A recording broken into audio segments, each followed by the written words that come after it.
Ricardo Diaz, Scott Dossett, Diane Gottheil, Mikhail Yubansky, Megan McGinty, Grace Mitchell, and Ivy Williams. Here.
I'd like to formally introduce Mikhail.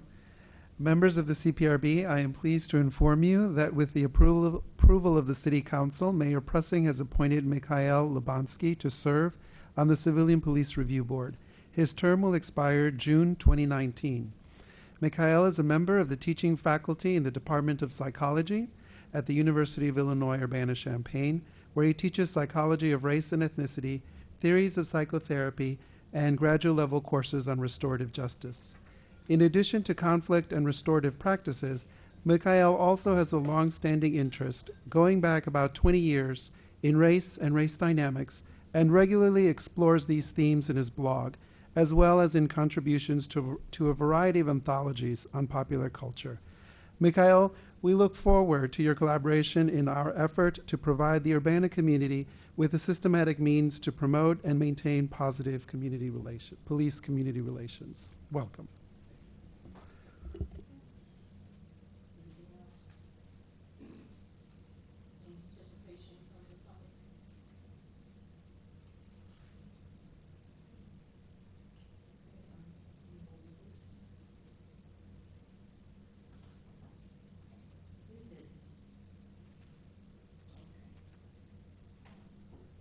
During our last meeting, I mentioned that Champaign and Urbana are launching into the Fresh Start program to address gun violence. Some of you, it is part of the Champaign Community Coalition, and some of you attend that event. I know Mikhail attends it. I did want to pass out a memorandum that was distributed to the public and presented to the City Council that speaks a little about the program. I did want to read one paragraph to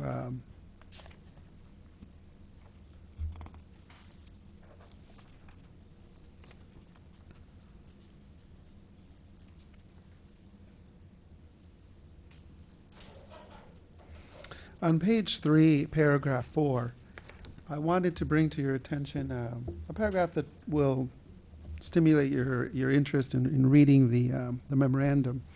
It reads, local law enforcement agencies examine the Don't Shoot model in Peoria, Illinois. Recognizing that a well-rounded approach would be necessary to address gun violence, the Champaign Police Department and other local police departments explored the steps that the city of Peoria has taken to reduce gun violence in their community. The city of Peoria, as well as over 70 other cities across the nation, adopted a model of policing that is based on the 2011 book, Don't Shoot: One Man, a Street Fellowship, and the End of Violence in Inner City America, by David M. Kennedy. There are two main components in the framework of the Don't Shoot approach that is used in Peoria. The first component is a partnership with community members, social service providers, and law enforcement that provides direct, sustained engagement with violent offenders in the community.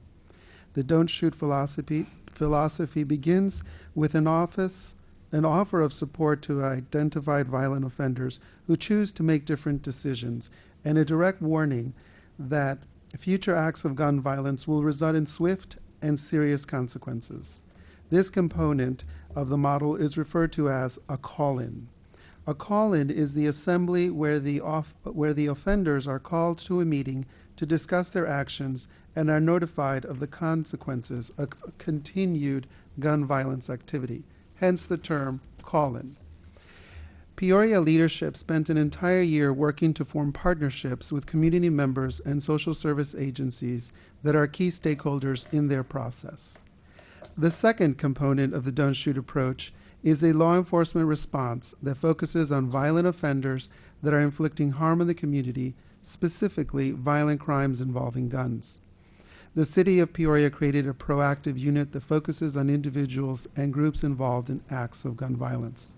The proactive unit works closely with their investigations divisions and utilizes intelligence-led policing methods to identify individuals and groups committing violent crimes in their community. Once an individual or group is identified, the proactive unit leads the enforcement efforts for all law enforcement in taking a zero-tolerance stance to any violation of the law. The Peoria Police Department formed their proactive unit by combining their narcotics unit and their street crimes unit. In September 2015, coalition partners traveled to Peoria, Illinois to observe the Peoria model. The delegation included Champaign Police Chief Anthony Cobb, Champaign Deputy Police Chief Joe Gallo, Urbana Police Chief Deputy Police Chief Sylvia Morgan, Officer Preston James, NAACP President Patricia Avery, and Coalition Facilitator Tracy Parsons. The attendees generally found that there was merit in what they had learned about the Peoria model and felt that through the community coalition, there was value to continue learning more about this type of initiative. There was a general agreement that a similar model should be explored for Champaign County to address the gun violence crisis. So I welcome you to read the memorandum, which is pretty comprehensive in introducing the City Council and the public to the particular approach. During one of our previous meetings, I asked for permission to purchase the book that some of the methodology is based on, and we went ahead and purchased several copies. 2 have already been distributed, and 3 are remaining. You indicated at the last meeting that you wanted to share the books to reduce cost. So I will leave the 3 up front, and at the end of the meeting, whoever wants to check out the first 3 can do so. And then once they've been returned, then we'll distribute them to the remaining members. Mikhail, are you involved in the CU Fresh Start at all? Okay. And so that was my briefing. Are there any questions that you have about this that you would like me to bring back information, or perhaps you can reach out to my office at a later date and pose them? Yeah, I guess I'll have some thoughts. I've heard Chief Cobb talk about this program, and it strikes me. I don't know. There's something about the illogic of this that I'll just state bothers me. That a population within a community would be known to be, a problem, and therefore get what we might call profiled for this call-in, and then only, there's an assurance afterward that, by golly, if they do anything wrong, well, we're sure going to make them pay for it. And I have to tell you, I will read the book, and I was interested in you having copies, but I have a little bit of a hard time wondering just how this works in terms of outreach to communities like that. I wonder how effective a query to a criminally conducting or induced population is going to successfully work. Time will tell, but I'm just kind of confused about the essential logic of this.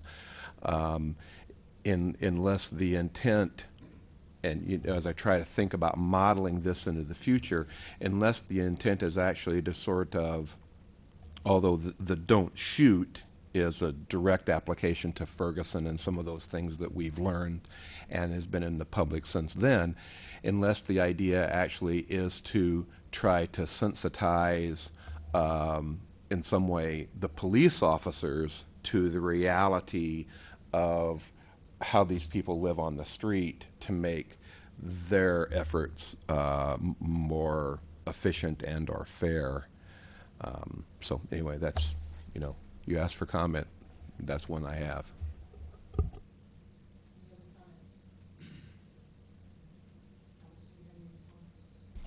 Only that I think the memorandum will give you a little bit more of the detail.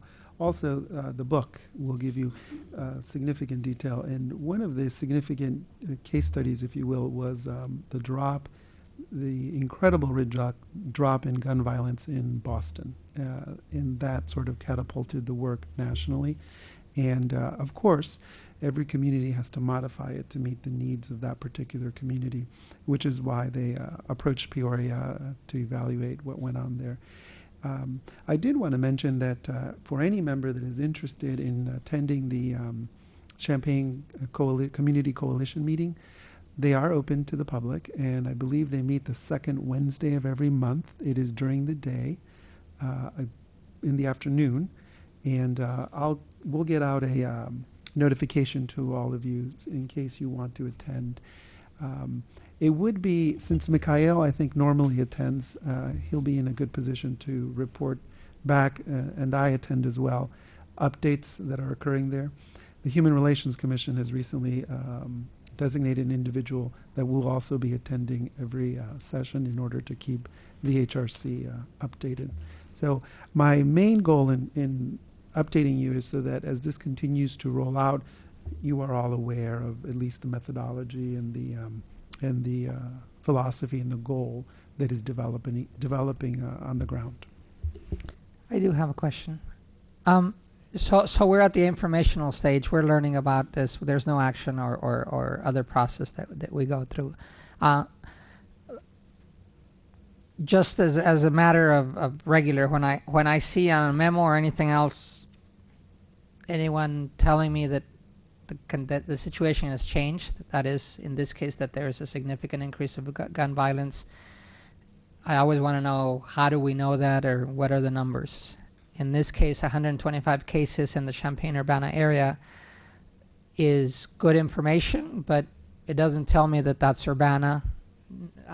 I love Champaign too, and if we have a problem, we have a problem. But I do want to know whether it's us, just like tasers. How much of a problem did we have, or were we going to be influenced? So I would say, I'm not sure if I can be at these meetings, or it's new to me, or if the book has the data that would show. But I'm always leery of the statement being made before we have grounding on where that information comes from and if it's verifiable. So when you go, if that can be fleshed out a little bit more and see where it pertains us. I know violence spills and whatever else, but I think both Boston and New York and everybody else is realizing that many of the techniques they used and they credited reduced violence with may not have been related at all to what the New York Police Department was actually doing. It was a correlation, but it was not causal, is what I'm trying to say. So as we learn more, the right questions should be continually asked, because sometimes both an expense and an alarm is a little bit over the top. I think one of the things comes, and granted, this information can be separated from the Champaign versus the Urbana, and looking at each of the cities separately to determine exactly where you want to say the more problems come to occur in Champaign or Urbana. I think it would be more meaningful, and we would know more what to focus on. Yeah. Specifically our area, or I think it's a combination. I don't want to say Champaign County, because that takes in some of your smaller municipalities, but looking specifically at the if it is. And I think one thing that is I've learned in this grouping is when you ride out with the police, we have a few officers, Champaign has a few officers, and they help each other a lot, and so they're present in each other's situations. I wouldn't want to, negate that, but we should be careful and we should be proactive, but not overzealous.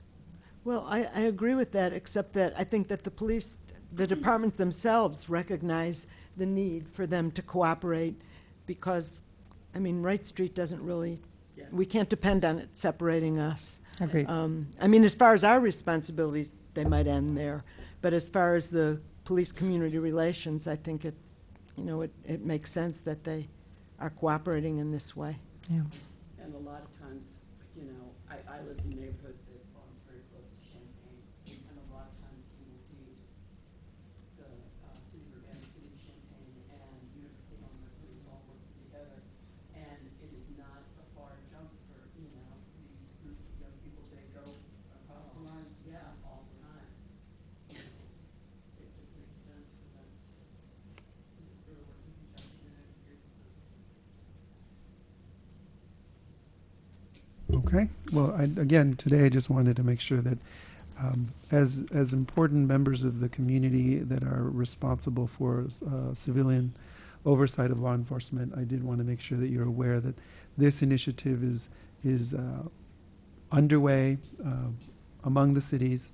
There's a lot of interaction and collaboration, and I will continue to update you as I become updated. And I think that the book and the memo will really give you the fundamentals of the principles that are being implemented. Okay. You said you think they're the second Wednesday of each month. If you put something out there where they're held, that would be helpful to any of us could make it to another meeting. Yes, we've already made a notation. They are held at the Champaign Public Library. I will confirm that in the email, and we'll also confirm the hour. I believe it might be 3 to 5 p.m. if memory serves me correctly. Okay. Discussion on this are the outreach efforts. I am pleased to inform the board that I registered to attend the Champaign CU Market Days, Champaign-Urbana Market Days at Douglas Park, the Taste of Champaign, Urbana, and the Sweet Corn Festival. So a booth was, we attended and represented the Civilian Police Review Board, the Human Relations Commission, and the City of Urbana at all of those events. We had contact with approximately 330 consumers. We're able to discuss a wide range of services from the HRC to the CPRB to city services. Got a few thumbs up from different members of the community that we have a Civilian Police Review Board. We got a couple of looks. I wasn't quite sure what they were when the Civilian Police Review Board banner was out. You'll see it in front of you, and it was also on display in the booth. We answered some questions. We had several members help staff the booth. Grace Mitchell attended. Ricardo attended. We had members of the HRC and members of the city government. So it was a great inaugural run. I look forward to re-registering us for the next year. There is going to be 2 more events this year that I wanted to, 3 more events this year that I wanted to get some support for. The first is there's going to be a city booth at the market at the square this coming Saturday, September 3rd, and then Saturday, September 17th. And that generally runs from 7 a.m. to noon. And if you are, would anybody be interested in attending with me? I would greatly appreciate it. You can do so at the end of the meeting, or you can let me know by email. But you could It's arrive at 8 officially a.m. 8 o'clock, but 7:30 is when people are. Yeah, you could walking arrive at around. 8 a.m. Alex, can you email us with those dates and a request, please? Sure. And then the other event is the city of Urbana is going to be walking in the Gay Pride Parade, which I believe is Saturday, September 10th. And it's been a while since the city registered. The city council will be walking, the mayor will be walking, and several commissioners of the HRC and members of the CPRB have already joined. Please consider attending that walk. It is an email's already gone out inviting you. We'll send out a reminder. The walk begins at 3 p.m., I believe, and would end around 4. It's not a very long walk. It's in downtown Champaign. So hopefully with a pair of sneakers, you should be fine. So those are the three. I would like to invite the board to consider 2 members volunteering to help me in developing the board's outreach efforts for the next year. And so I was wondering if anybody would be interested in working with me to do that.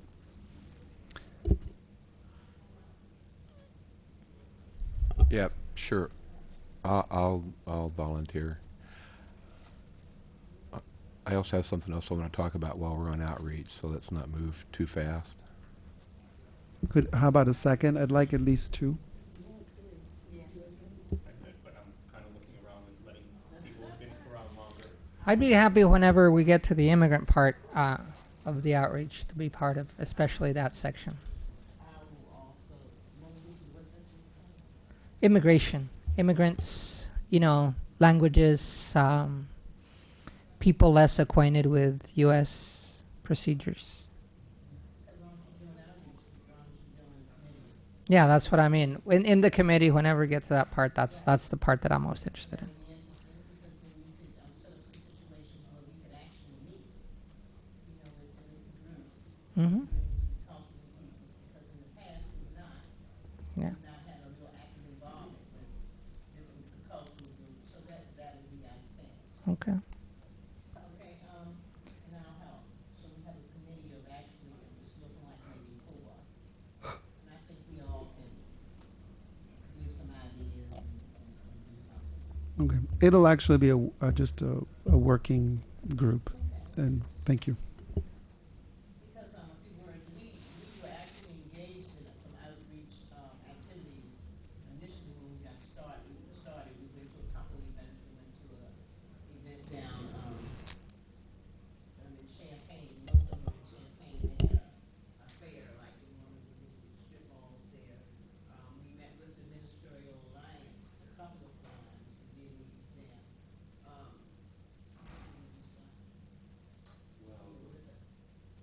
The one that I wasn't able to attend was didn't you guys do something at a high school about encounters? That one I would love to see us be able to get some mojo going on. So we have a number of things that we actually could be involved in. Ricardo has just mentioned that he's interested in being a part, so we can set up some things that we can be involved, more diverse in audiences that we work with. One thing that I would like to add in us doing that is that the possibility of our literature, our brochure about our services is very good. I see you added some pieces to it. Is there any way that we can get that in Spanish? It's being translated in 3 languages. It should be done by Christmas. It's going to go into Spanish. It's going to go into Mandarin, French, and there was one other, and I can't remember what the other language is. I'll update you when they're finalized.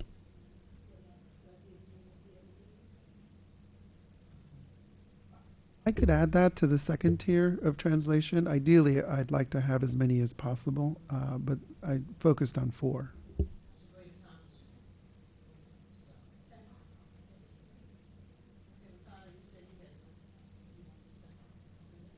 No, that was me. I noted that the packet that we have today included a document from the city of Portland dated 2009. And when I saw it, my first reaction was frustration. And the reason, and I submitted a draft to Todd, on the 25th of June, '09, that had taken that document as its root and deleted things that were essentially irrelevant to us, which you all will have to trust me about if you choose to read it, and brought it down to about 6 pages, big font, easy draft.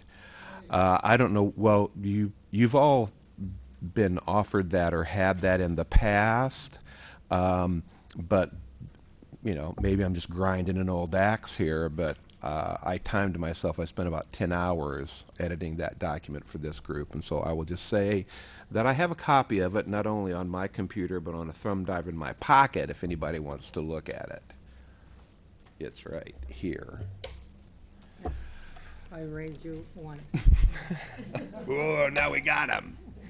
I don't have a machine with me if you don't. Yeah, sure, I'll copy it for you. I think the Portland document is not a bad base, but I don't know if any of you tried to read it.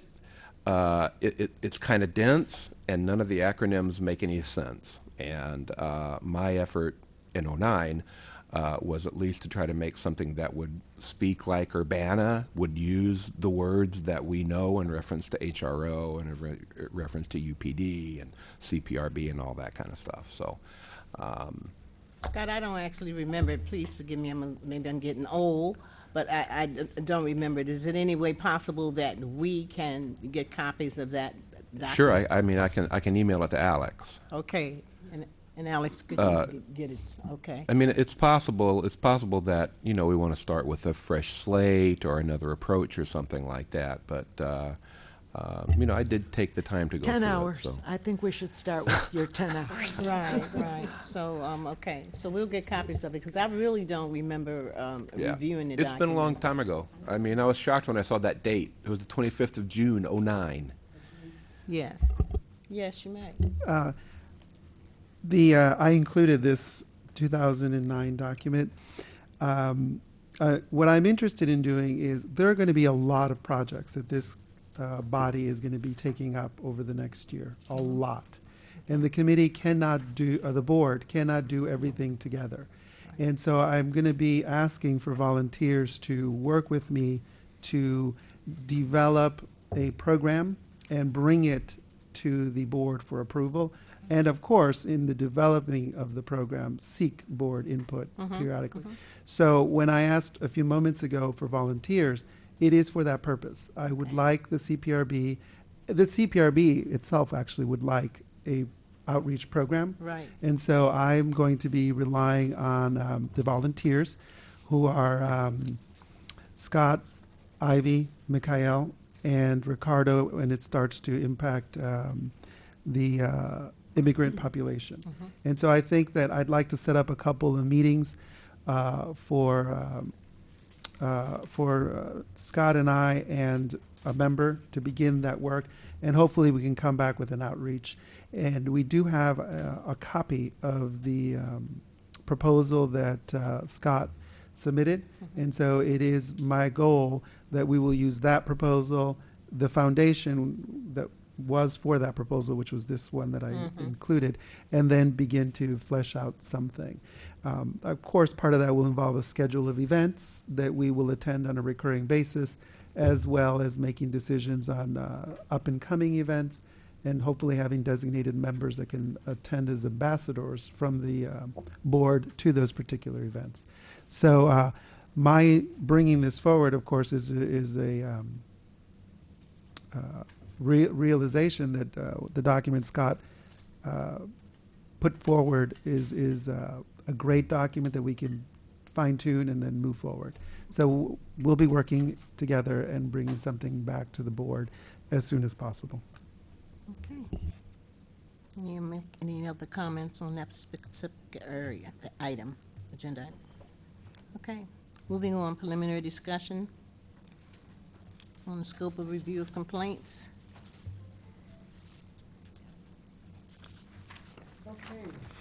During one of our previous conversations, there was a little dialogue among the board about informal complaints and I wanted, and the board asked that it be placed on the agenda for some discussion. I believe to revisit that and to familiarize me with what the feeling was around informal complaints. So I look forward to that discussion. Any comments? I just, if I'm not mistaken, this is something that Scott has raised several times, requesting data, basically. No. So I'm mistaken. There was a very nice addendum to the minutes for April's meeting, thank you, Tony, that was about this. And it had to do with Durrell Cruz's concerns, which I think, and you know, we could ask Durrell to attend a meeting. I'm sure he'd be pleased by that, as opposed to just coming and having input, to actually be invited, because he's a thoughtful and a very community-centered person. In order for a complaint to get to us, you literally have to get a form, and we debated all of this, right? Yeah. Yeah, and I think we did the right thing.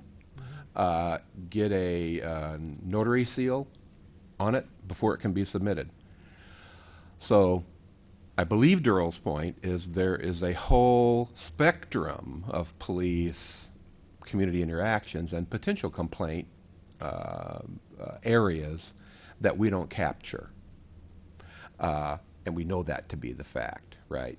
And in fact, our enabling documents say that at any time during a complaint process, there can be mediation. So even after the application is submitted and maybe we're even ready for a hearing, all of a sudden two people decide they want to mediate instead. I believe the HRO facilitates that, and so, you know, maybe we don't do a hearing. On the other side, you know, Chief Connolly is in the situation of having, you know, how many reporting staff. I mean, I don't know how large the Urbana Police Force is, but let's just say there are 50 people that are having continual interactions with the community members, you know, constantly during their day. They're getting feedback. Some of it may be captured in the small notebook entries that they have. I mean, obviously, if someone is pulled over and taken to jail, that's a whole totally different thing. But there's a whole suite, a whole universe of contacts that they have, and so to take it to an extreme. I've supported Durrell, and now I'm kind of playing, you know, the devil's advocate here for Chief Connolly. Taken to the extreme, someone, you know, is pulled over for a traffic stop and makes a verbal complaint to an officer. Does Durrell really want to capture that verbal complaint, track down its content, how that person was dealt with by the police, even though they may have driven off with just a warning or something like that? Let's say, speculate this was a speeding violation. So when we had a little dialogue here, and there was our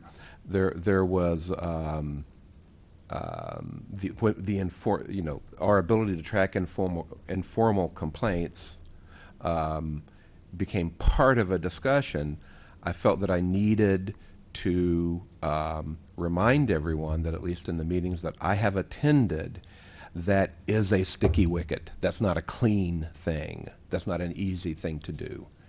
And so really that's all I wanted to do, is caution this group. And beyond that, of course, you know, Chief Connolly or his representative would have to try to, you know, we would need to call them and say, well, you know, how do you see this now, or how do you feel about this complaint process, and Scott, what does it mean? I got lost. Okay. And so Okay, I'm sorry. no. So I'm trying to do the numbers question from Diane, and then the amount of reporting, or I'm not sure. So I think it's a combination. What I'm feeling, what I'm hearing is a combination. What I'm hearing is that the number of complaints, if every complaint was out there, even, I'm not going to say most trivial, because when people make complaints, they don't consider them to be trivial. They consider them to be important. Right. Do they have the staff to pick up all of the complaints that they might get? That you're picking up exactly on what I think Chief So if Connolly's someone got concern was. 1,000, if you got 1,000 complaints in one day, and I'm not by no means saying the citizens certainly have the right to say that something has happened that I wasn't happy with. Right. Okay, so we don't want to get in the situation of saying, well, that complaint wasn't, that ain't nothing. You Right. know, we want to actually let citizens know that we are concerned about their complaints. But as a board, are we going to be looking at 1,000 in a month? Is the chief, do they have the manpower to pick up on multitudes of complaints? That's where Chief Connolly would come from. Okay. And of course, Durrell is coming from wanting to know as much about community police interactions as he can, Okay. and so that's his side of it. Okay. so the concern is from Durrell, if I'm understanding, is that not every unhappy person is getting their voice heard, and the other side would be, well, if we documented everybody who's unhappy, it would be too much. Yeah, I think that's So that's. that's- thought it Thank was- you for the summary. That Well, was what I got. What you were saying Right. about the 1,000 reports, but Right. there was the concern that if there was a mediation, then there would be no report. You could eliminate them. And you could eliminate that, and that was a concern as to, should we be documenting or have notice or have some information allowing us to look into the mediation piece Right. of it. Right. And right now, measuring the mediation. Right. Yeah. And right now, because it's been mediated, because we could get something to say Chief Conley gets something, or it could be mediated even up until the board's determination. But if it's mediated, then we're not a part of that. Right, It's taken, right. we're out of the loop once it's mediated. Can I And ask think- if you're talking about formal or informal mediation? Because, I mean, there's a big, you're talking about informal mediation, right? Where, Yeah, Not it's not one- specified It's not in our specified in our document. document. Well, that's where Mikhail comes in. No, I'm just that's in It's jest. just simply I am concerned. I know at least two people who have come to me with an unhappy situation, and I have said, then let's put it in writing. Have it go through the process. Right.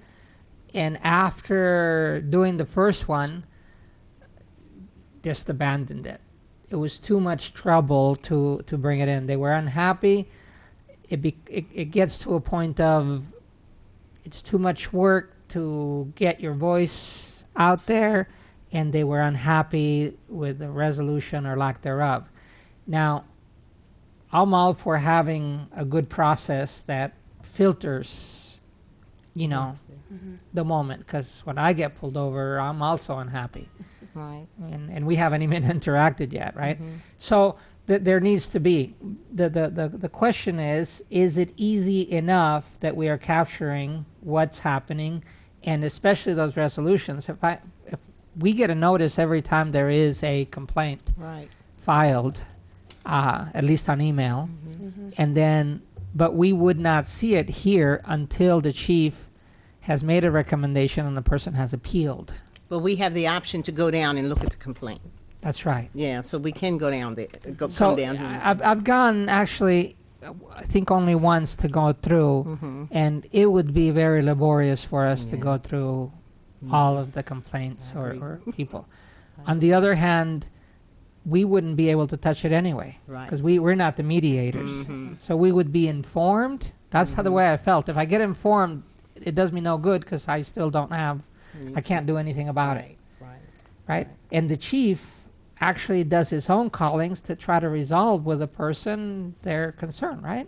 That's part of his investigation to what did happen and, can I make it better? But if it does go to mediation, like Ivy, I feel that if they could at least let us know that, they have gone through that process. When things are resolved, it would be helpful, I guess, if we knew how they were resolved.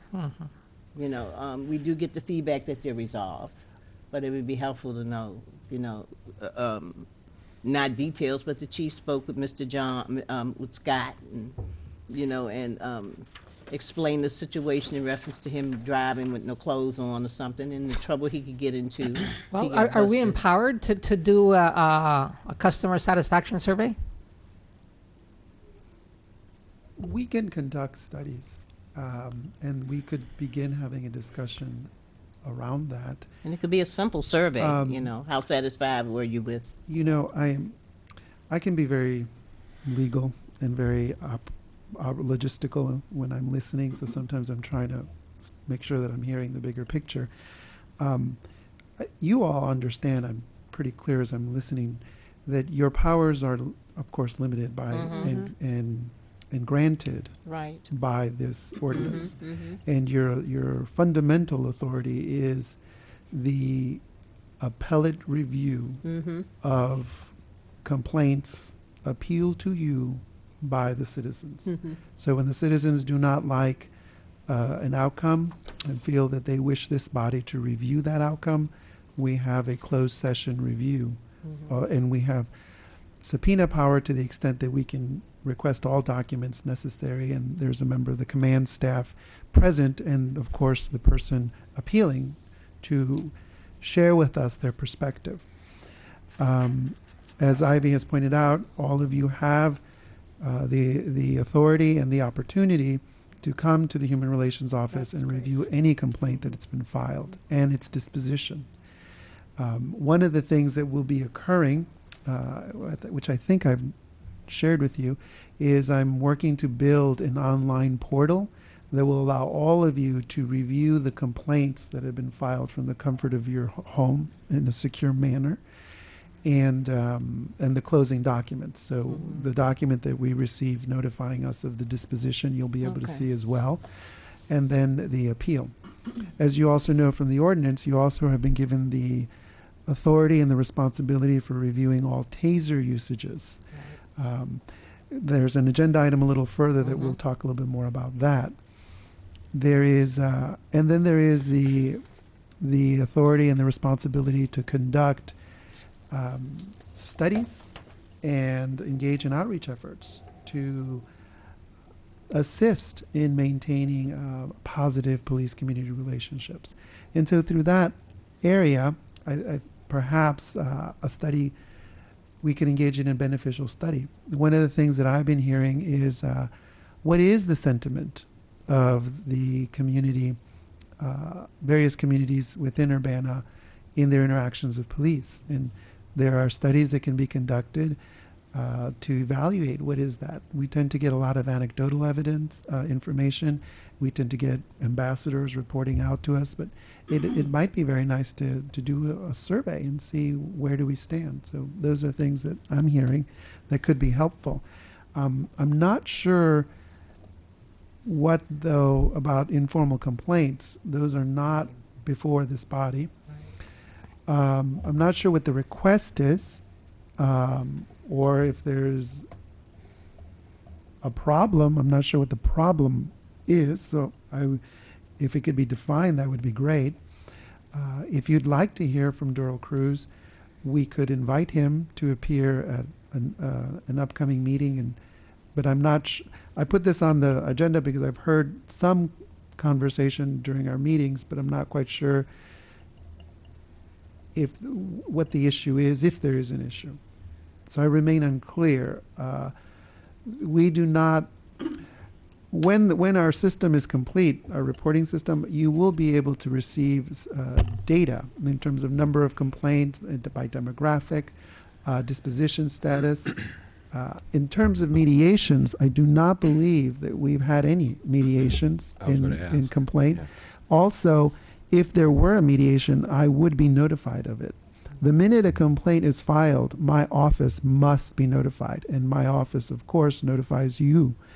Same with the taser usage. When a taser has occurred, a utilization or usage, I must be notified, and I notify you. And so we do have tracking mechanisms to ensure that cases are processed and in a transparent manner. So we do now at the informal level. That is not something that that was given that this body was given Right. oversight over, Right. and the police department obviously does have processes to handle their informal complaints.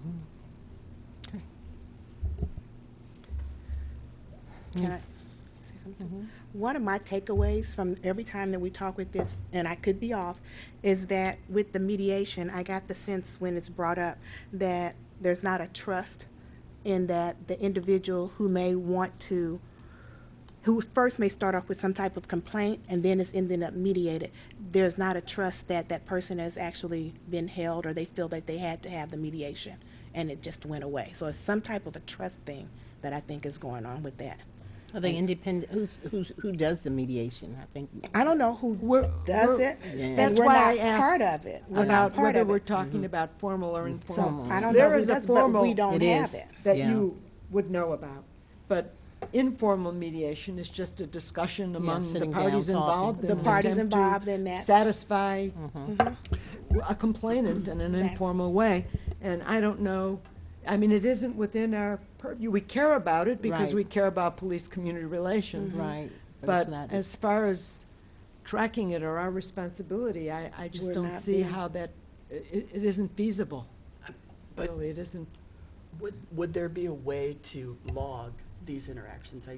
I'm seeing that, you know, even if it's just a paragraph summary or whatever of what went on during this mediation, informal mediation. My that- question would be then, why? Why would we log the mediation process that went on between two individuals that were involved in that party? Why, how would that involve us? Well, if it was just, mediated?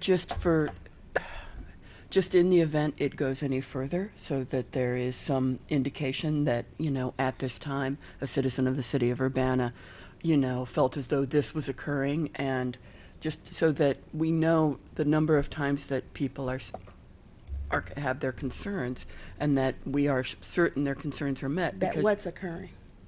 What would you be logging at what? That they're not happy with their Well- mediation that they agreed to? Because that has to be an agreed upon.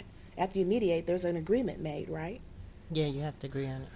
Well, I think we need, you need to put these in a Well, at couple least of, we've done it. a It's couple always been of done. bins here. I mean, we've got mediation written into the CPRB ordinance, No. although it isn't very well defined, But Diane. there is a kind of a legalistic Right. understanding of what mediation, and that you And have an voluntary. outside, independent. Absolutely. Right, Absolutely. and that, actually, that is fleshed out in the And ordinance. I don't think we should use the term for what We the other do. interactions The discussions, that well, occur. that, and that Because was, yeah. yes, I agree completely, and that's why I was trying to put the formal mediation in one bin, so that we could keep on the right track here. The Since it- conversations that would happen between a citizen and an officer, you know, may include, you know, outright incidences of bias. I hope we don't see that a lot in Urbana, but I think if you're looking at this from kind of a pure perspective, that's what the concern gets to be, that people can be intimidated and that their you know, their rights are held hostage just a bit. So I don't want to go too far off the deep end, but that's I'm just trying to add to what Megan was saying about these dialogues. Now, I think when we had these debates about the notarization and stuff like that very early on, that we made the right decision, that this board stands on that heavily documented, Absolutely. high responsibility sort of framework because of eventually what we could have to do at the end of the process. So I'm happy with where we are. I just wanted us to work together to clarify how interested we were in these informal conversations, because we've had public input about that. Okay, but I agree. I agree with you. But I think one of the things that we need to be careful of is that we don't become so actively involved in the informal situations that occur. We care about them. But if mediation is something that's going to occur, and it is kind of written up, but it's not us that's doing the mediation, is that we need to maintain that formal type of mediation so that we know it's handled. Now, to Megan's piece here, I would be satisfied with some notification that mediation took place in case number, whatever the case numbers is, because we don't have the name. So formal mediation took place between whatever the case number is. The mediation, out of the mediation, it was resolved, it wasn't resolved by both parties who were involved. I don't think we need to know the details. If it was resolved, then it meant both parties agreed to it. If it wasn't resolved, then a simple statement that as a result of mediation with case 00109, the mediation was not resolved. The people came out of it not resolved. But if it's not resolved, then they Then fall have- back into then- that this is formal what I'm getting ready to process say. of complaint. Then they have the opportunity, if mediation didn't work, then they have the opportunity to come back and file another complaint. So that's where you go with that. Backing up just a little bit where we talked, Alex mentioned perhaps doing an overall survey. Maybe the survey could be done during the events that the city is attending. Could it be that we just create these surveys with, and my one worry is I hear all our dialogue, and my concern is that our dialogue, both, whenever we have interactions with the varying citizens of the city, isn't clear enough and isn't broken down enough so that there's a genuine, clear understanding. So I think it would be nice if we do decide we're going to create some form of survey, then perhaps get together and make certain that regardless of the background of all the individuals of the entire city of Urbana, wherever you may live, it's able to be understood. Yeah, I guess one final comment from me. I mean, I have read a lot of these entire case files. I'm probably behind a half a dozen now, but that's all. I mean, I've read them all. And it's real easy to see the end. Chief Connolly does a very good job, as you read through these packets, of addressing, one or two or several letters, and then in a final letter, he will tell the person who filed the formal complaint, those are the only ones I'm talking about now, the formal complaints, what the resolution of that is. And I have been heartened, although I bear no animus to police officers, to see the words discipline and review in a few of those files. And that's it. That's kind of case closed. I don't believe I've ever read one of those that was mediated officially through our process, and I'm expecting that if we have one of those, staff is going to insert in that a kind of a final sort of end to the case number that says, on this date the parties got together and it was mediated and we're out of this. It's all over. And so I think that system is working really well from what I've taken the time to read these and look at them carefully. So I have a question because I may not have the information correct. In the 4 years maybe that I've been here, we've had only one case rise up to the level of a closed hearing so we could hear the details. Every other case that you've read, that I haven't, has been taken care of along the way, usually at the level of Chief Connolly. Yeah, that's Tony over there. Sorry. And therefore, that either tells me that we have a very good chief that can negotiate it, any and all complaints, or that we have very happy citizens. That is, people that they're not unhappy enough to go through the process all the way up to our level, because we're the end of the line, right? And one case in this many years that rises to the end of the line. I mean, I don't want to necessarily go prod to go bring others, but it would be a shame if there were, and they didn't make it. So that has hung with me as a question. Is everybody happy, or is the chief making everybody happy enough that it doesn't come up. One of the things that I find happens, and it happens a lot, this is why it's important to make sure that the community knows what the process is. There's still some unhappy people out there that run into situations with the police. They don't follow through and want to file the complaints. And I know many times, if you know people in Champaign, in Urbana, people know you personally, they will easily come to you and say, you know what, this happened to me, and this happened to me, and this happens to me. And we've tried to eliminate taking these type of cases on personally and saying, well, yeah, Joe saw me in the supermarket, and he told me that this happened. So I think it's crucial that we work with our citizens, and I'm not saying I turn them away when they have complaints. I listen to their complaints, but I don't make any decisions about their complaints, because this is many times what they want. Say, well, no, that's what I've been asked. Can you do something about it? Right. And then you guide them to the process.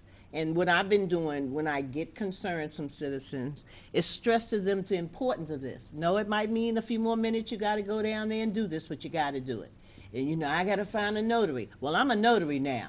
So if you find me, then I'll notarize your paperwork. But you have to be willing to follow through on the process. And I think this is what has happened over the years. This is what's happening. So is what I'm seeing on screen for the public?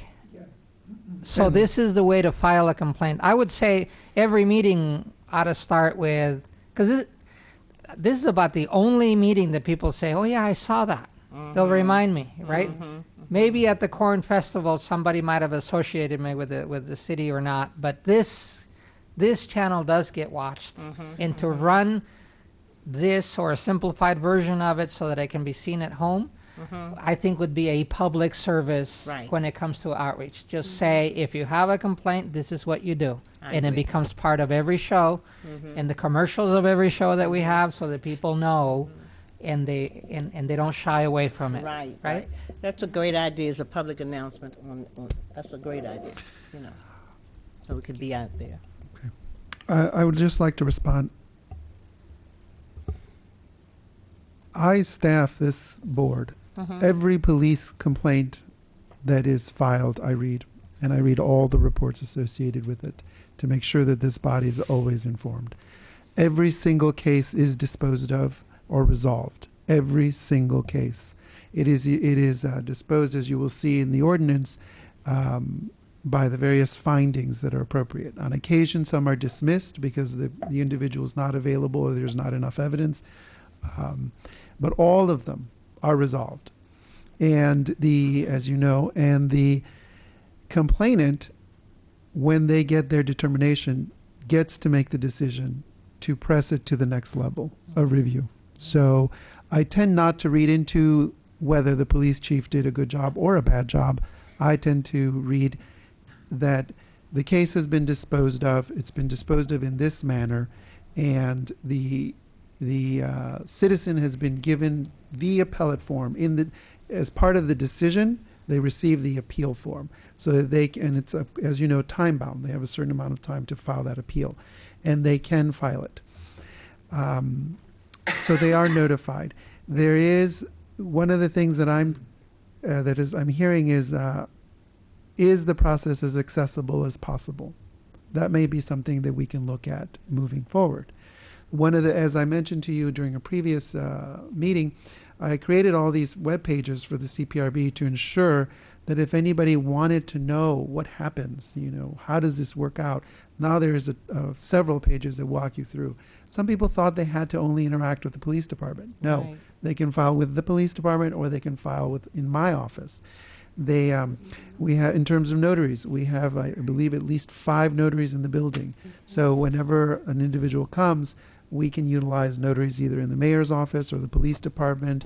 Tony's a notary in the HRO office. So we always have an abundance of notaries.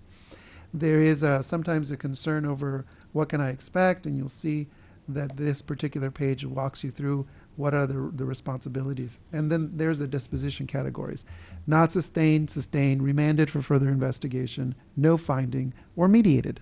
And so when a case is mediated, that is going to be communicated to you. There will not be a case in which something is mediated and you were not advised.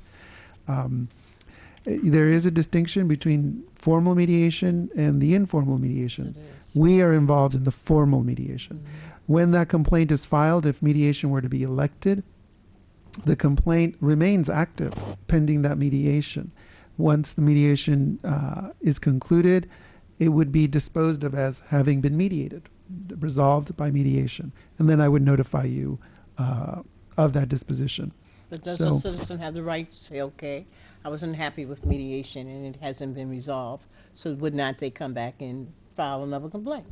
No, because the complaint remains active. So if it could not be mediated, the complaint proceeds. Okay, proceeds. So there's no need, it doesn't die when you elect mediation. Okay, It continues, so there's no need for the refiling of a complaint. okay, I have a question.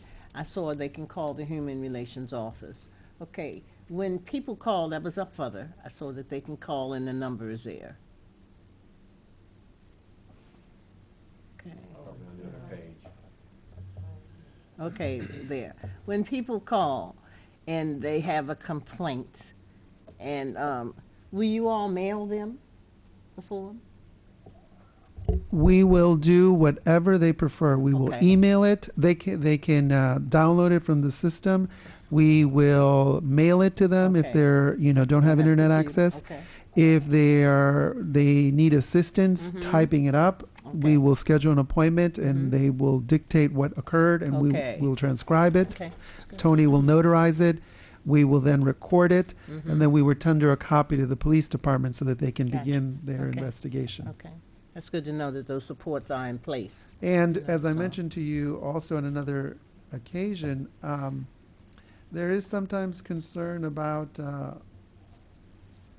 can you be harassed or retaliated against for filing a complaint? And so we've begun to give information. No, the ordinance expressly prohibits it. There's also sometimes a concern over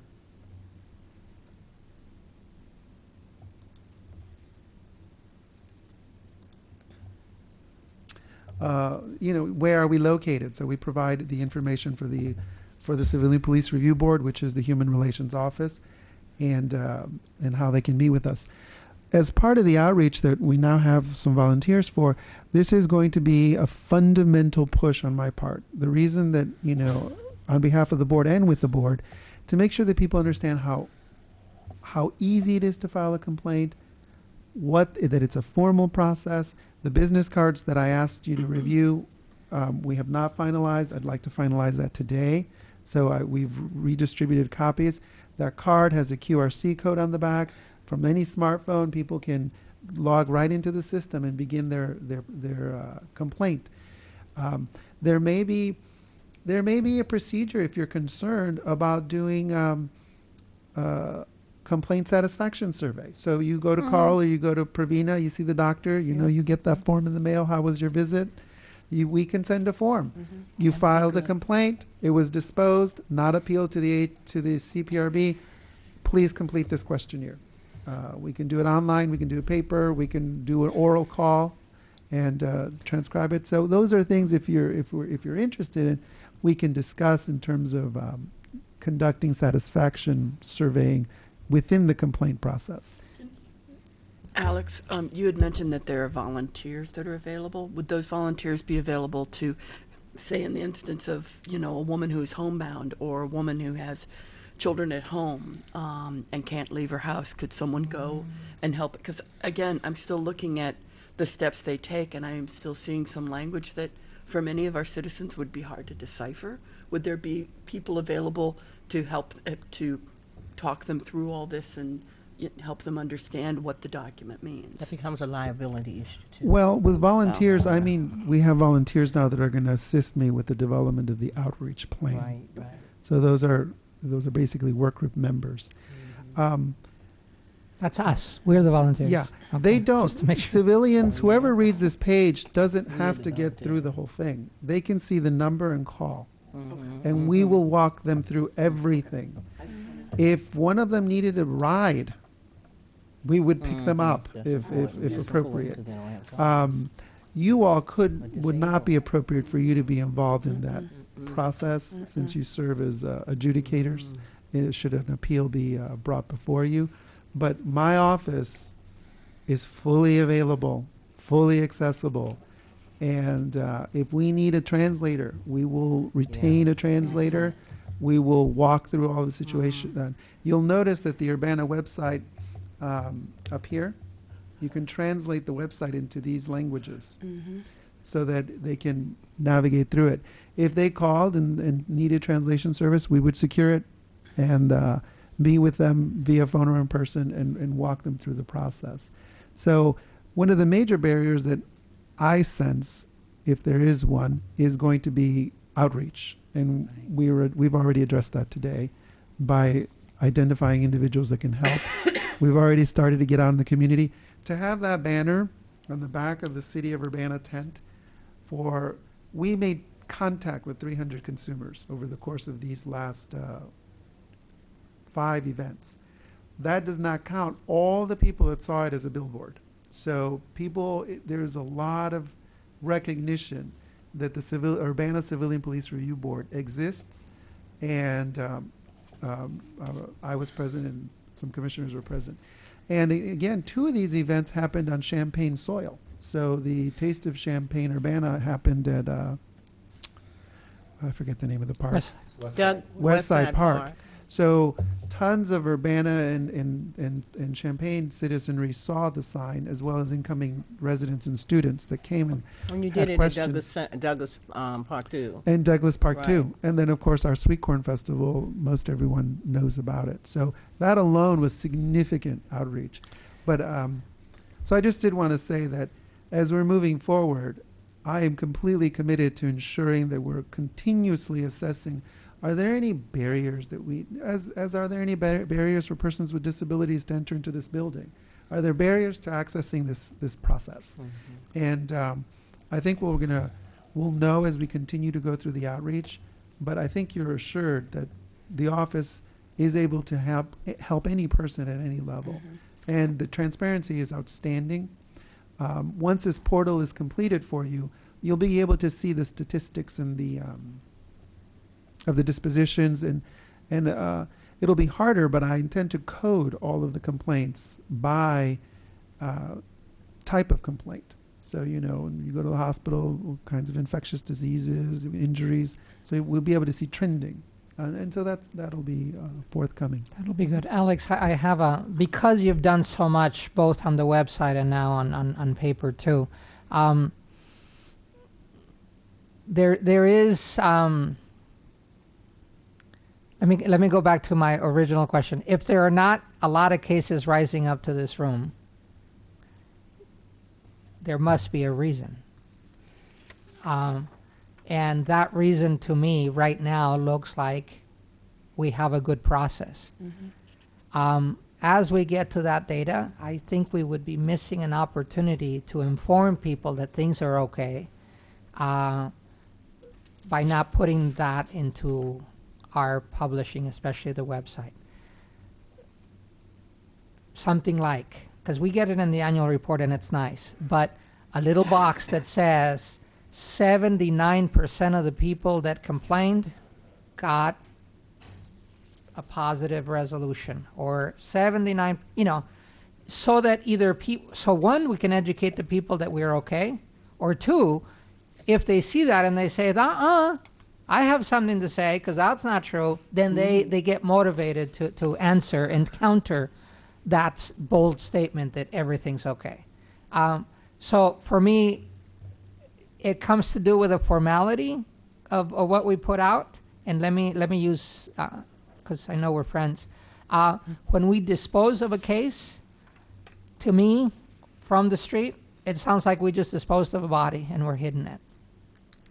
So the language for me is we dealt with the case was handled, the case was responded to, but on the street, I don't dispose of anything unless I need to hide it. And let me bridge that because it came up as I was listening to you. I love the beautiful page of Know Your Responsibilities page that was distributed for the agenda. I don't know if the general public has access to it, but thank you. And therein, I would say, because I love it and it reaches a particular kind of audience, being on the well, in this case, immigrant rights, we take a page like this and we write it, and we add the twist of not protecting the authority. You have the right to 1, 2, 3, and you put that right up front, and the first one on at the beginning of this page that I'm referring to. I don't know if it can be seen, but that's the first part, because almost everything else, somebody who has a complaint doesn't want to hear. You know, the police X, and they have a right to. When I'm making a complaint, that's not what I want to hear. What I want to hear is that my right is, and then after that, eventually in resolution or whatever else, I get to that part. So there are two parts, but the language of that part in which I'm informing people, usually in know your rights trainings, is very much of, I need to open it so that they come to me with what it is that they need to complain about. So I make that big. You have a right to this. They need to be courteous, they need to deal with you, they need to be fair, all that. And once that has gotten into the heads of the people, then they say, oh, I do have something to say under those parameters. So anyway, it's not a complaint. I love it.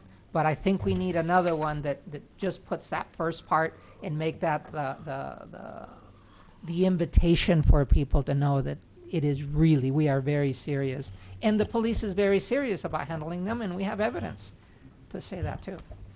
Can I add Grace? just a little bit? And at the same time, I agree with what you just said too, as well as we're informing them of what their rights are. Exactly. We also need to inform them of their expectation that their rights are reversible. Yeah. They have the expectation that they respect the same rights that they want done to them, that is done to those officials. And it's density of Absolutely. text. This puts it Absolutely. all on the same page. Absolutely. Both of them, and they're Yeah, beautiful. it goes It's both just that ways. I'm worried about the density of text too much, too few. There's plenty of readers that would not go through the whole thing. And maybe we can do some of that in the outreach to make it a little bit more. I think so. It was originally printed as a poster, Grace, may I? Yes. so it may have been a little bit easier then. I'm sorry. May I? Yes. So I'm hearing some wonderful feedback on the poster because I put it in the packet because it's old and it needs to be improved. So Good. would you mind working with me to improve it? Yeah. Okay. And Grace, Ivy, would you also be willing to work on Sure. Okay. And we may move to a trifold that will accommodate more room. Right. And just to make sure I'm tracking correctly, I'm also hearing perhaps a rights and responsibilities. Is that what we're thinking? Yeah, I think that's Mindset? what Ivy said, and I agree with Yeah, her. I think it's because just that they have it the has rights to and the be responsibility. It's a two-way thing. Right. They Okay. can't And come in that's expecting to get consistent all and of these excellent. rights. Right. Right. You have a right to be treated nicely. You should be nice to the officer too. Absolutely. Perfect. We'll work on that. The other thing is, I appreciate. I'm a big language guy. I really appreciate language of inclusion and language that's sensitive. You'll see that in the writing we don't dispose of things, determinations. I use it in this forum because of illegal. These are dispositions, how things are disposed, but they are determinations, they are resolutions, they are findings, and so in anything that's published or anything like that, you will not find disposed or disposition. You'll find the appropriate language. But I'm glad that you pointed that out so that members of the listening public can understand that they're not disposed as if non-determined. They're determined and they're decided. They're decided cases. And one of the things that will be coming, there are about 3 more pages in development that will be completed at some point. And one of them is a resource page that will begin to upload the brochures in the various languages, as well as I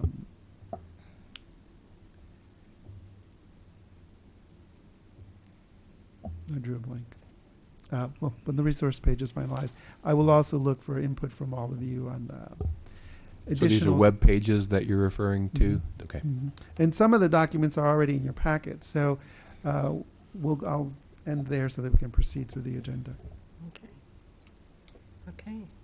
Any other discussion? If not, any other discussion before we move on? Well, I guess I would just like to take us back to the beginning and say, just a final discussion.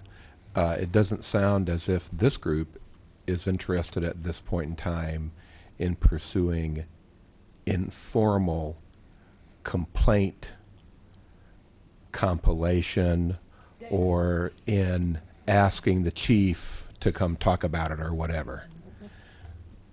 Right? I mean, is there what do we think about that? He would come and talk to us about his informal. No. I said this group isn't interested in pursuing informal complaints, nor asking the chief to do that. I'm not suggesting that the chief do that. I'm just, that's, we don't want to move on informal complaints, right? I think we really need to stay within the formal range where what we're supposed to be doing. I think that at some point we could get something like, I've received this many informal complaints. At least it gives us some knowledge that informal complaints are kind of looked at. We don't need I don't want the details because then it says that the chief has to do a whole lot of work. But I do. But I don't know what we're going to do with it. If we do a really good job with outreach, which I think we all would agree, we haven't done all that we could and should. Right. This will be less of an issue, I think. If we feel that we've reached the community with their rights and responsibilities, then I think we'll be less concerned about this gray area of what we're not hearing. Right. So I think maybe first things first.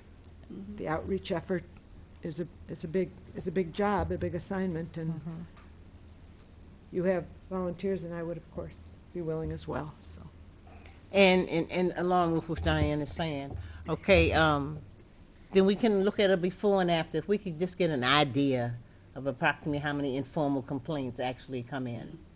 And then after we go through this whole piece of what we want to do with outreach, and we've got a lot of nice ideas for outreach, then see if it really makes a difference. Well, I mean, to me, you either have to decide to be all in or all out, because right now we don't have a way to request how many informal complaints are made from the chief.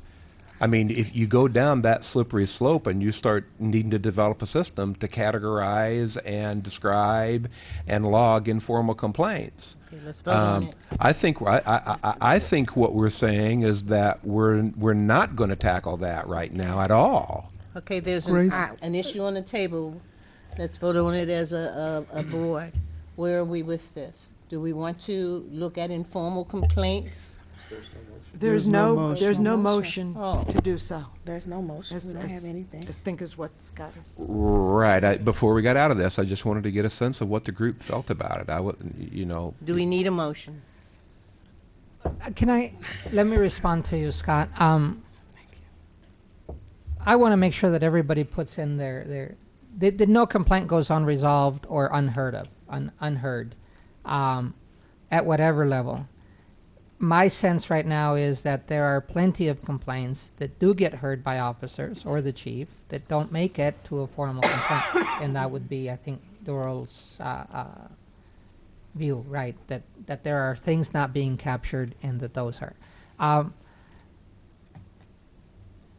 I don't think, number one, that it is yet in our prerogative to seek it as something we want to see. That is, we can move towards requesting that city council give us that authority or whatever else. Or two, provide a way so that people can talk to us, but it's not on the books because we don't have that authority. But three, to say, is there a valid need to do that? Because we know it's going to be a lot of work. We've done a little bit of a taste of that just with the tasers over the last year, and it is involved. Somebody needs to, in a way, if we get into the business of hearing all complaints, including the smaller ones that don't make it to paperwork, then we need to provide a mechanism for somebody to be listening them through because it is involved. And frankly, not having an authority to intervene Right. creates a situation of like when people talk to me, I can only encourage them to put it down. Could, Right. would there be a way, as Diane, excuse me, as Diana mentioned, of just doing the outreach first and get engaging just through simple conversation, whether or not to take it to the next step of perhaps a public survey and then move it? I mean, could we do this in steps? Because Yeah. again, it does seem as though it'd be an awful lot of work for I the think that's what the members. purpose of the outreach is, because we have not had that opportunity, because we have not done that. I think, I'm gonna say on my part, we have not had the opportunity to really reach out and do the outreach that we wanted to do.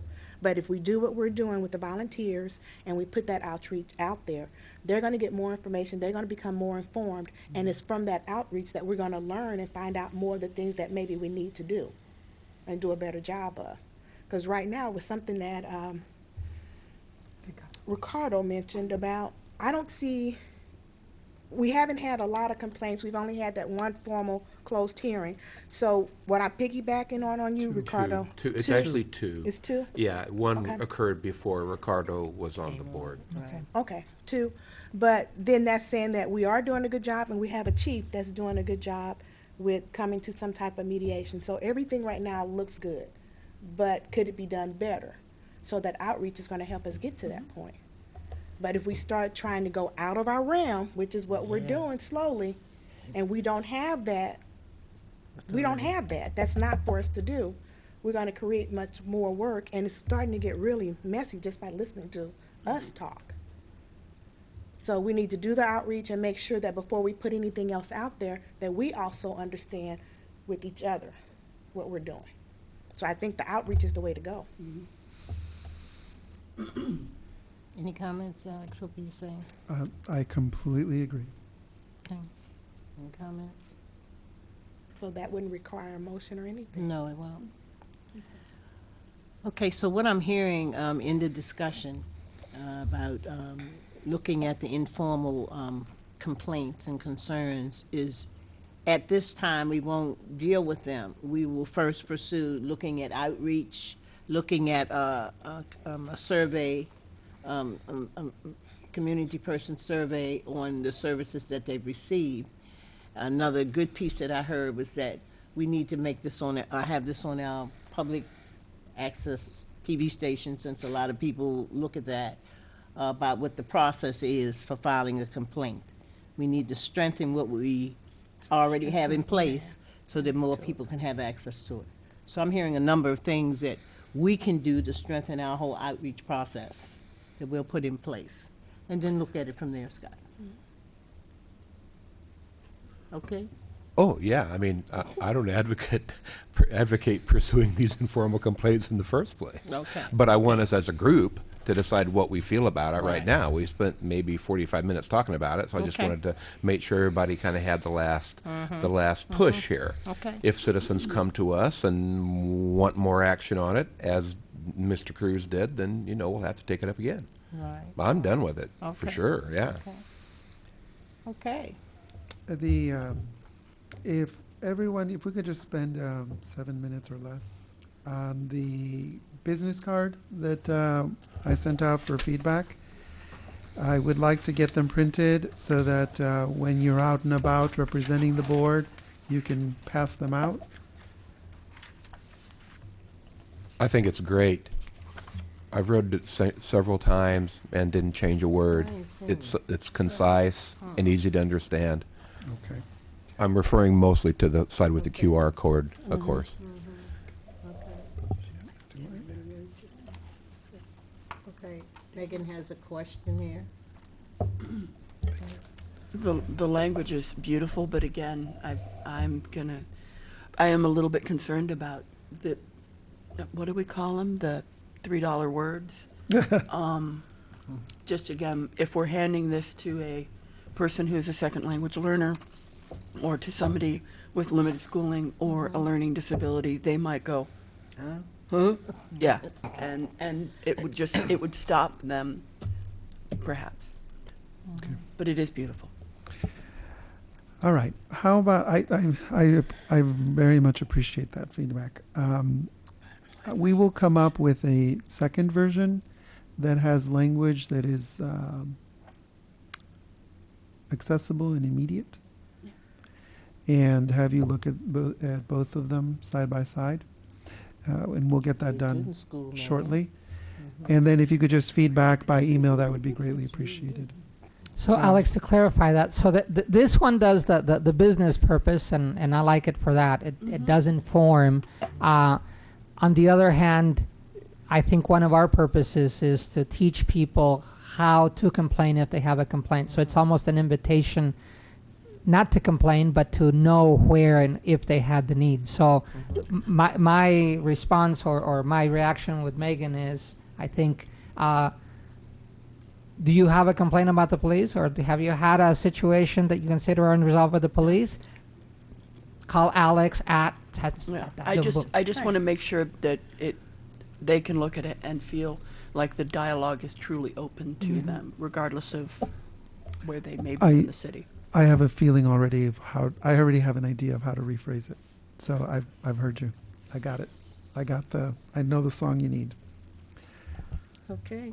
My name will not be on it only because I'm more interested in promoting the office and the board and the general number. Yeah, but you don't want to sound like a cheap lawyer either. yeah, no. And so just in recap, I will work with Ricardo to and with Ivy to update the rights and responsibilities. The brochure, the trifold brochure on how to file a citizen complaint. Are there any requests for corrections? Can I mass produce this? I have been producing it for the events in-house, but And I it's been would- very informative for the people that have stopped past and wanted to know what we really did. Talking to them about what we did and giving them the brochure really was helpful. okay. Something's Actually, I apologize. I just saw a note. Back to the business card. You know, a tagline is very important.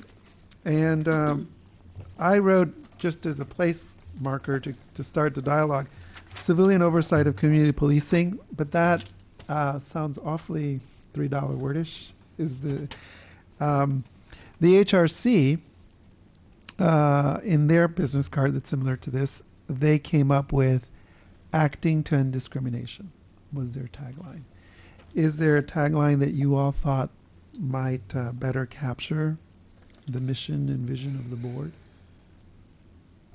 Community and police working together. Maybe kind of rip off part of what they said in acting with the community, Yeah, something with the To- community. improve or increase. Can we think about it? I'm not crazy about Email you taglines, so any I'm a bad ideas? person to ask. I'm sorry, I didn't. I said I'm not crazy about taglines, so I'm a bad person to ask. Working together as a community or something to resolve. So how about you take a week and email me some thoughts, and I'll compile them and then return them to you with some edits. Branding matters. Okay. Yeah. So that's a homework assignment. Alex, can I ask another question? Is this just still a document in progress, right? Working? Yes. Okay, because when I folded it together and you open it up, it's upside down. Yeah, no, it's that way for you For me, today. but okay. Yeah, but it At wasn't the- like that. At the events, they were Sit-on done thing. properly. It's just for me, okay. Yeah. Every time I go to print it, I am I have to left-handed. remember what buttons do I push in what Sure. sequence. And Sure. Then you and I in the same, yeah. Yeah. So just, Alex, in and as you'll terms of notice, the QRC code's also on it so that people can okay. get to the website. in terms of the trifold, this is essentially the same one we've been printing for 3 years now, right? I So- made some tweaks, some tweaks. but So- I wanted to give you one last opportunity to. Yeah. So just so everybody knows, we've had one of these since '09, Mhm. Right. and it's been available at kiosks and stuff like that throughout the city. Mhm. So how about you do one final proof of that within 2 weeks, and we'll send out a reminder of the task list so that we can mass produce it. The next item that you have in your outreach is, it's going to be important to go out and do presentations, and so I'll be working with the volunteers.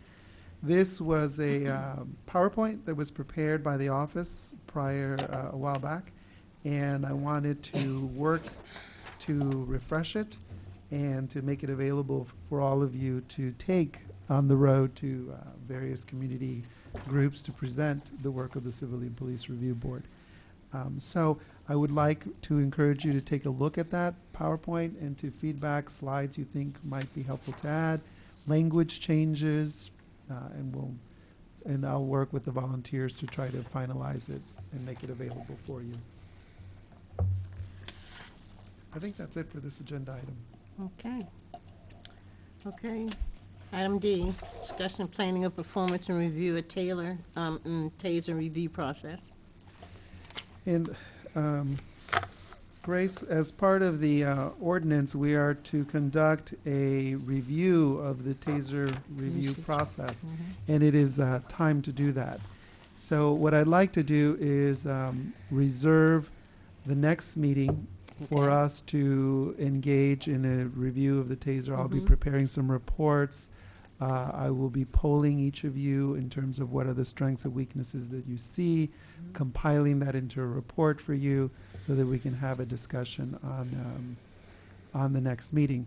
There is also an opportunity, should you wish to do so, and I think it's advisable, to invite the public to comment on the process and to feedback to us through our website or letters or however.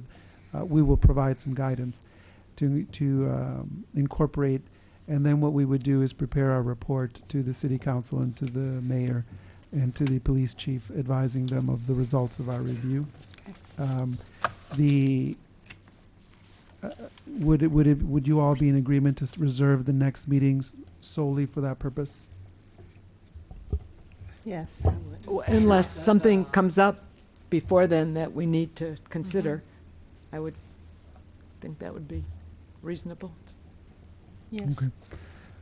So when that agenda item is posted, or when that agenda is posted, hopefully that will include kind of an invitation maybe to people to come and give us feedback. I mean, are you seeing this more as a working session or a public meeting, or I'll produce the details and you're going to be part of it.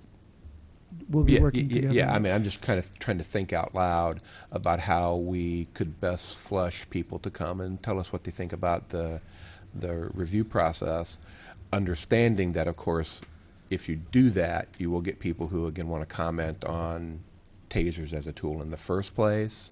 So I don't know exactly. No, it's the conversation, and it will be explicit. We are conducting a review Right. of our TASER review process, I not the understand. legitimacy of. Right, yes. And then I if they understand. That's the guide. Right. I understand, yeah. Redirect- And They can the come. public is sophisticated enough with the guidance that They can do they'll respond to that question. Have we we provide them with information about the review process. How? I mean, if I'm someone who's kind of interested in how the CPRB works, and I'm out there in the community, what tools do we give them to understand our review process? I mean, I know there have been things in the newspaper. What do we have on the web in terms of video? That stuff's available, right? For the review process of tasers? Well, that's the same stuff that we see for review.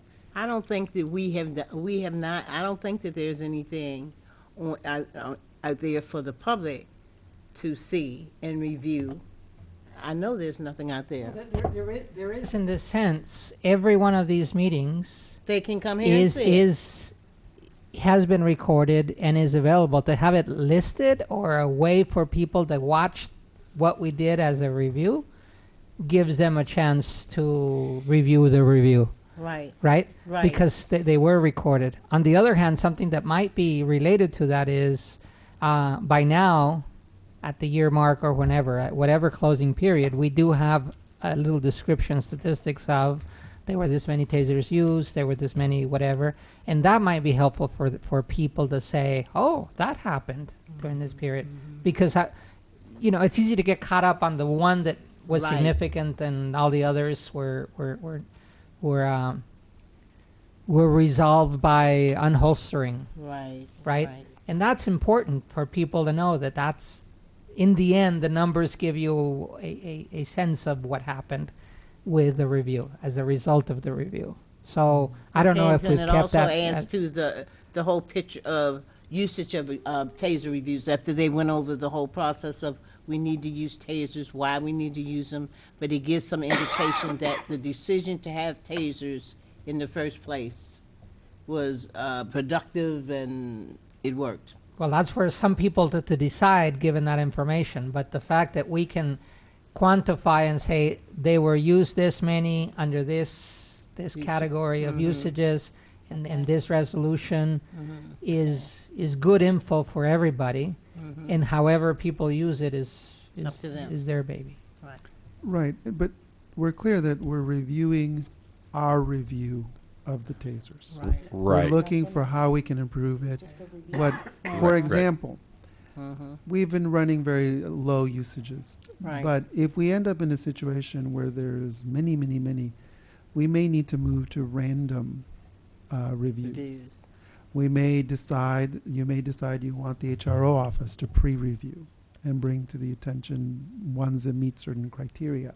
So as we look at this, we're also looking for the future and anticipating we can have an opportunity we could review it yearly, based on our process, what modifications in our review should occur.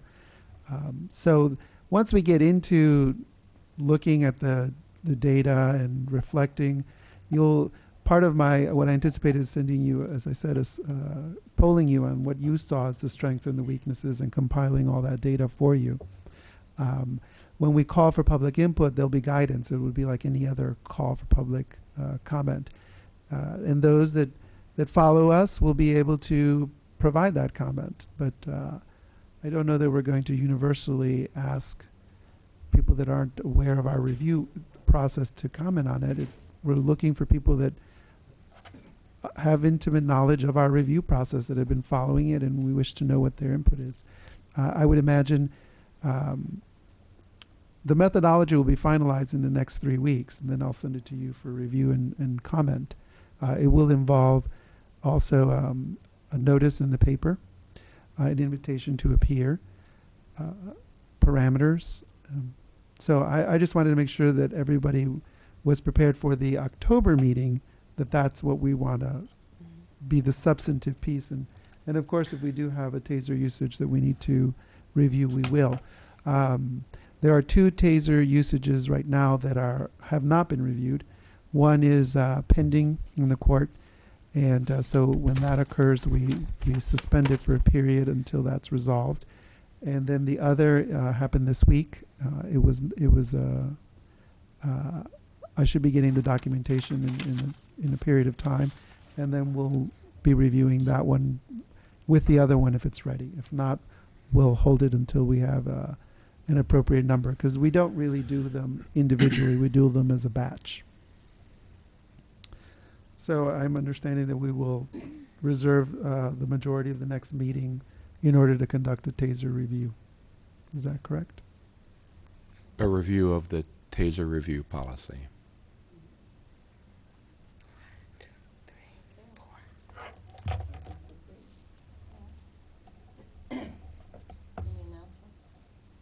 There is the International Humanitarian Awards night will be on Thursday, September 8th at 5:45 p.m. with a dinner program at 6:30 p.m.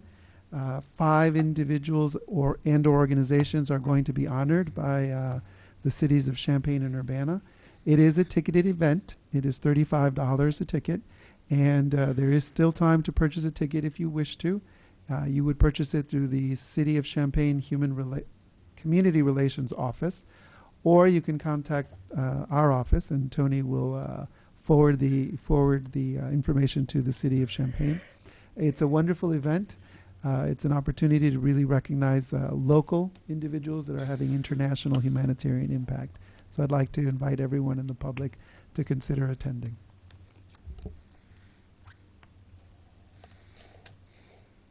Okay. Just a reminder for us who have not gone out and did our ride along in a little time, quite some time. We need to call Chief Conley actually and set up a time that we can go out and do that. You actually, it's not him you call, this gentleman, that's his email's Lotion, Oh. so. I'm on it, I'm on it, I'm not in it yet, but I'm on Actually, it. there's a nice web page on the Urbana City site that talks about riding along, and it's got all his contact information on it. So, it's right there, so. And it would be nice if we do it before winter comes, you know. And that's 4 hours, correct? Yeah, huh? 4 hours. Yeah, yeah. It's not bad. No, it's not, I've done them. Last time I stayed for 2 shifts. I went was- on a whole shift. That Yep. shift's not 4 hours. It's a lot longer than that. I went for a whole Well, see, I've shift done too. a whole I went shift from one before, shift and moved to the when I next. did it. We're I've done asked to do 4 hours a year. a- Right, and I've done, usually I'm doing a whole shift, I think, when I do it, yeah. Okay, is there anything else? Motion to adjourn? All those in favor, aye. Aye.